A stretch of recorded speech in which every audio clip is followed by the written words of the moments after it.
What stupid joke still makes you laugh to this date? A man is driving down the road and breaks down near a monastery. He goes to the monastery, knocks on the door, and says, "My car broke down.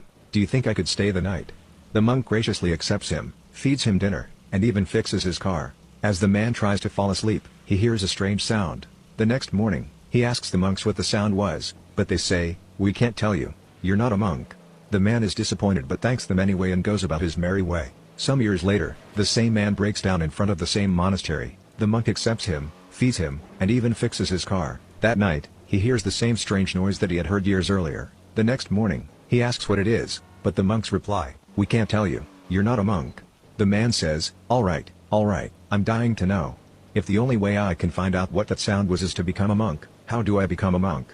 The monk reply, "You must travel the earth and tell us how many blades of grass there are and the exact number of sand pebbles. When you find these numbers, you'll become a monk."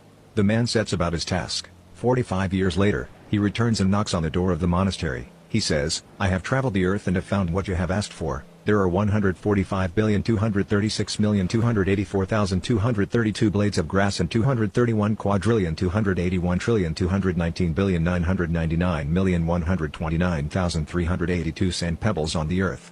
The monk reply, "Congratulations, you are now a monk. We shall now show you the way to the sound." The monk leads the man to a wooden door, where the head monk says, "The sound is right behind that door." The man reaches for the knob, but the door is locked. He says, "Real funny. May I have the key?" The monks give him the key, and he opens the door. Behind the wooden door is another door made of stone. The man demands the key to the stone door. The monks give him the key, and he opens it, only to find a door made of ruby. He demands another key from the monks, who provide it. Behind the door is another door, this one made of sapphire. So it went until the man had gone through doors of emerald, silver, topaz, and amethyst. Finally, the monks say, "This is the last key to the last door." The man is relieved to no end. He unlocks the door, turns the knob, and behind the door he is amazed to find the source of that strange sound. "But I can't tell you what it is because you're not a monk."